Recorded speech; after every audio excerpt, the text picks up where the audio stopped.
Before both Voyager spacecraft crossed into interstellar space, long before their signal grew faint and their instruments were shut down one by one, they sent us a gift. A series of photographs, the last images they would ever capture. After visiting the giant planets, after transforming our understanding of the solar system forever, Voyager 1 turned its camera back toward home. A maneuver no spacecraft had ever attempted before. And through a sequence of 60 images, it recorded a portrait of our solar system. These became the Voyager mission's final images. But although this portrait is extraordinary, it doesn't give us the full story. Certain points of light in that mosaic mark a world Voyager 1 and 2 once saw up close during a fleeting moment in time. So in this video, we're going to look at every final image in the family portrait, and then travel back through Voyager's journey, revealing the original photographs, stitched and stabilized into stunning flyby footage. Most of you have probably never seen this sequence of images before, and honestly, they are absolutely stunning. You're watching V101 Space. My name's Rob, and if you enjoy this video, please tap the like button and leave a comment. It really does help more than you can imagine. On February 14th, 1990, Voyager 1 was almost 6 billion kilometers from home, a distance so great that the sun simply glimmers like a very bright star in the night sky. The spacecraft was never designed to look back. Its cameras were built for close-up views of giant planets, not for photographing tiny, distant points of light lost in solar glare. But as Voyager drifted farther away, the famous astronomer Carl Sagan proposed a bold idea to NASA. Could we capture a portrait of the solar system from outside looking in? It's one of those ideas that sounds simple until you try it. No one knew if it was even possible. You see, at this distance, the planets are spread across a vast arc of the sky and are incredibly dim or hidden by the sun's bright glare. But this was a once-in-a-lifetime opportunity, and so it had to be attempted. After both cameras were turned on and heated up for 3 hours, Voyager 1 took 60 separate images, slowly rotating its narrow angle and wide angle cameras to capture the position of every visible planet at the time. And what it saw was magnificent. Venus, a soft, pale crescent. Earth, barely a blue pixel, illuminated by a thin ray of scattered sunlight. Jupiter and Saturn, the brightest beacons in the portrait. Uranus and Neptune, ghostly smudges, almost lost at the very edge of visibility. And at the centre of it all, our mighty sun. Not the blazing disk we see from Earth, but more like a shimmering star. When the mosaic was complete, the photos were stitched together into one of the most iconic images ever taken, the solar system family portrait. A picture of our neighbourhood, taken from farther than any human eye had ever imagined. But to truly understand this portrait, we need to go back, to see the worlds the way Voyager once saw them. So I've downloaded hundreds of gigabytes of Voyager's raw data. I've stitched the frames into time lapses, stabilized them, and rebuilt the exact moments Voyager passed each world. And the result, even after all these years, genuinely surprised me. And once you've seen them, the family portrait, the final images ever taken by Voyager 1, suddenly become even more meaningful. In the family portrait, Neptune appears as a tiny, barely visible blue smudge, a world so distant that sunlight takes 4 hours to reach it. This is the only image Voyager 1 ever captured of Neptune. But Voyager 2, its twin spacecraft, did fly past it. On August 25, 1989, Voyager 2 swept just 4,850 kilometers above Neptune's cloud tops. It saw a world driven by towering storms, swirling dark spots, and the fastest winds ever recorded, reaching up to 2,400 kilometers per hour. Most people have only ever seen this famous image of Neptune, but what Voyager actually recorded, the raw photographs, revealed so much more than the processed images ever could. Here's the original view, stabilized and sped up.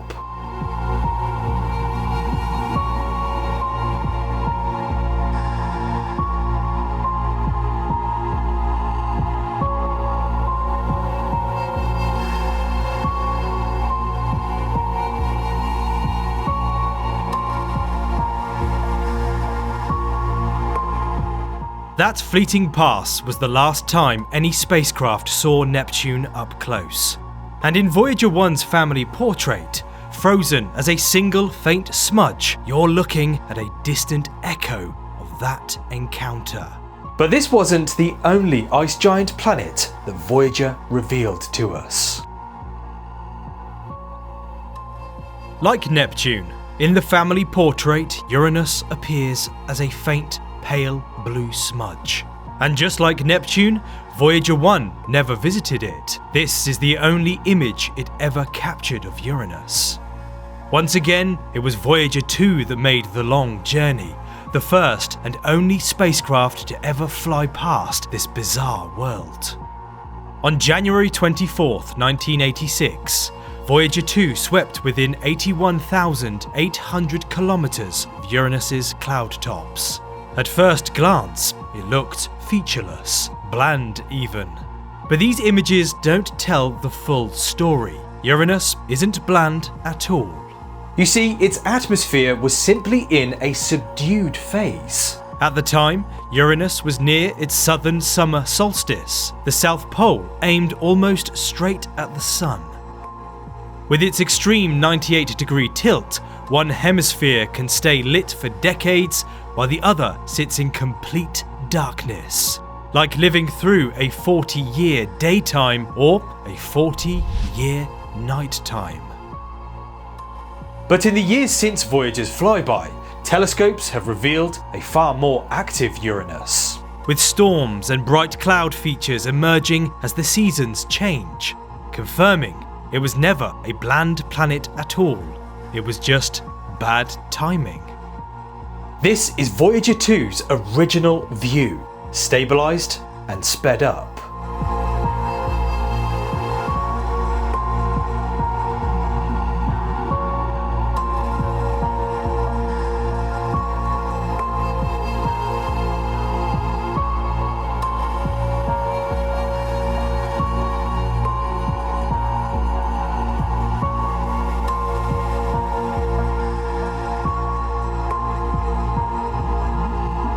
Behind that single pixel is a frozen, tilted world, one we've still barely explored. But as Voyager 1's camera continued its sweep inward, it approached a world that would become possibly the most iconic planet ever photographed.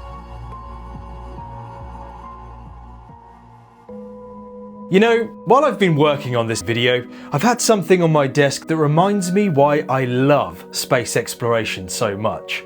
It's a watch made by Diatom, a team here in the UK who wanted to create watches that aren't just accessories, but objects that literally carry moments from the story of the solar system. Let me show you. Every Diatom watch contains the actual fragment of a meteorite. A real piece of metal forged billions of years ago at the very beginning of the solar system. The dial of the Diatom grey dot shows this perfectly, revealing the Saturn pattern, a pattern that can only form inside the slow cooling heart of an asteroid. Then there's the detail I still can't quite believe I own. Each watch, like my blue dot here, contains a piece of captain foil, literally the material that helped Neil Armstrong and the Apollo 11 crew survive humanity's first moon landing. This went to the moon and back. And to tie it all together, Diatom do something pretty incredible. Every watch is sent above the atmosphere into near space before being packed up for delivery. But beyond all the storytelling, they're also genuinely well-built watches. I own the stunning grey dot and the blue dot, but there are others. The Blue Dot Mark II Meteor Dial is one I'm hoping to add to my collection very soon. So head over to the Diatom website and make sure you use my link, because as a V101 viewer, you can get an exclusive 10% off any Diatom watch.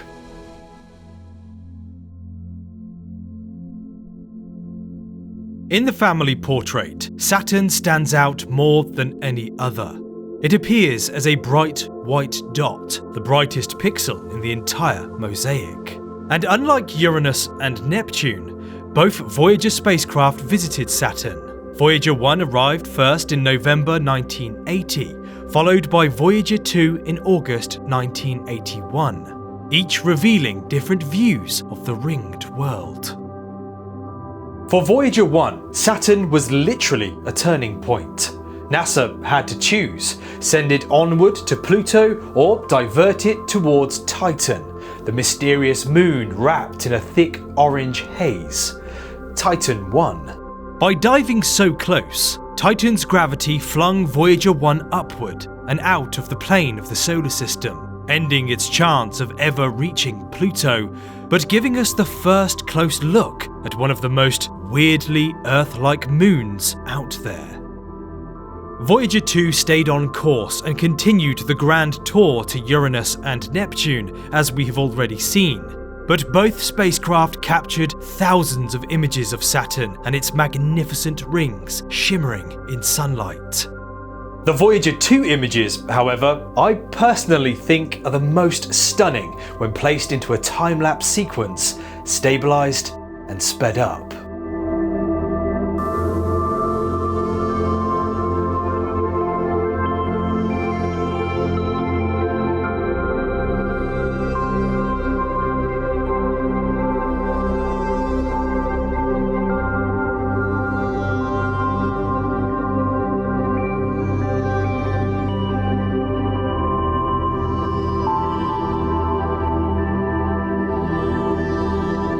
After Saturn, Voyager 1's cameras continued inward toward the region of Mars.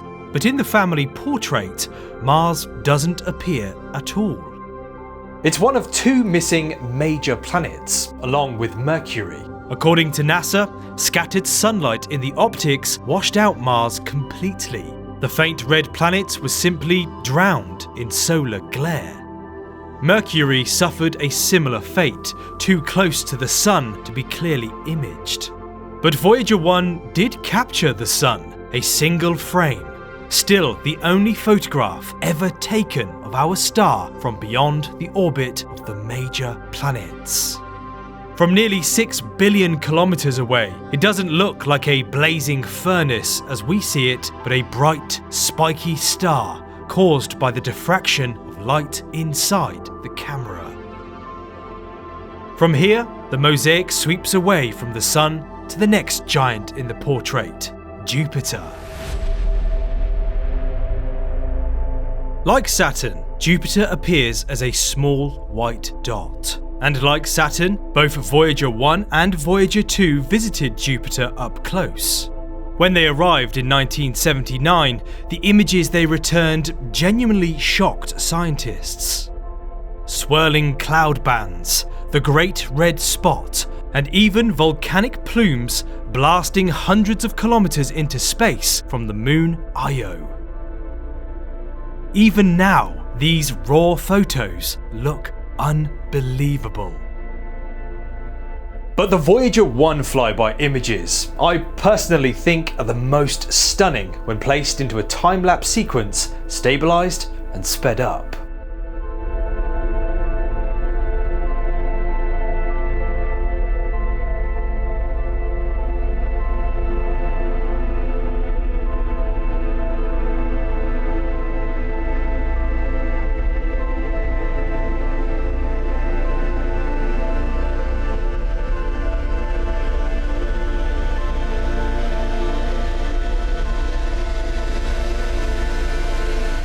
After photographing Jupiter, Voyager's cameras turned toward the most delicate and meaningful point in the entire mosaic, Earth.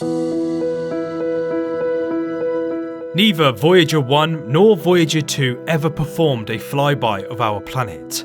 Both left Earth on direct outbound trajectories after launch in 1977, never to return.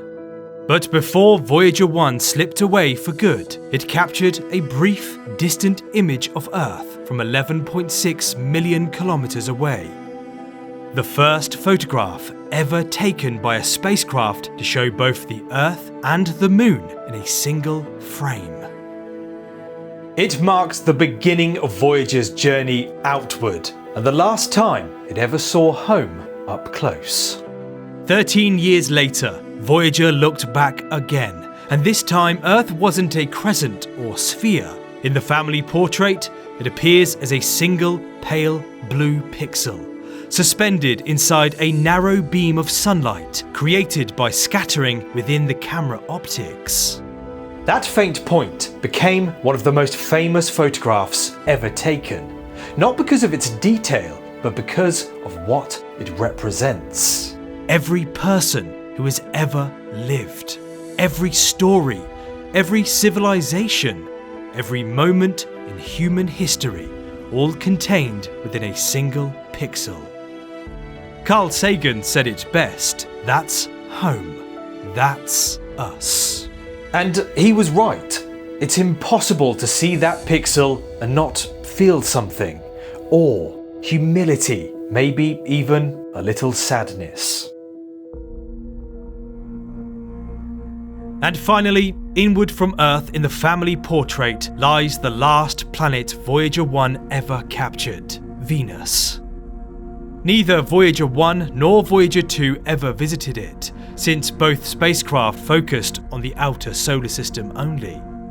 From nearly 6 billion kilometers away, Venus appears as a soft, pale crescent, a tiny shard of reflected sunlight scattered by its thick global cloud layer. This single frame marks the final planet in the family portrait, the last piece of the solar system Voyager 1 would ever see. Shortly afterwards, its cameras were shut down forever, completing the only portrait of our solar system ever taken from the outside looking in.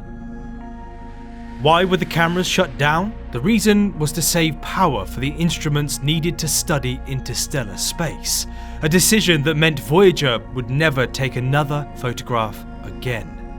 Every image you've seen in this video, every dot, every pixel, represents the last moments Voyager's cameras were ever active. Today, both Voyagers continue their journey outward, far beyond the planets, drifting through the quiet darkness between the stars.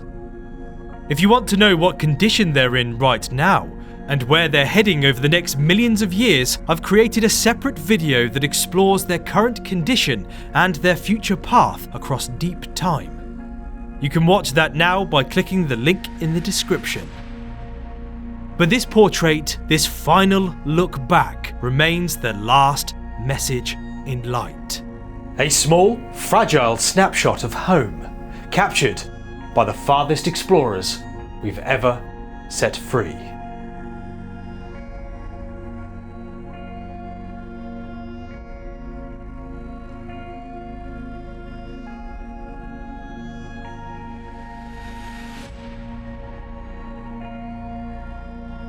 If you've made it this far, thank you. You are exactly the kind of person I make these videos for. So please do leave a comment and like the video, it helps more than you can imagine. And if you want to go one step further and help support the channel directly, why not consider becoming a V101 core member or patron? The links are in the description. It keeps this project going and gives you some nice perks, including your name in every single video and exclusive content. Either way, thank you for watching, and I'll see you next time.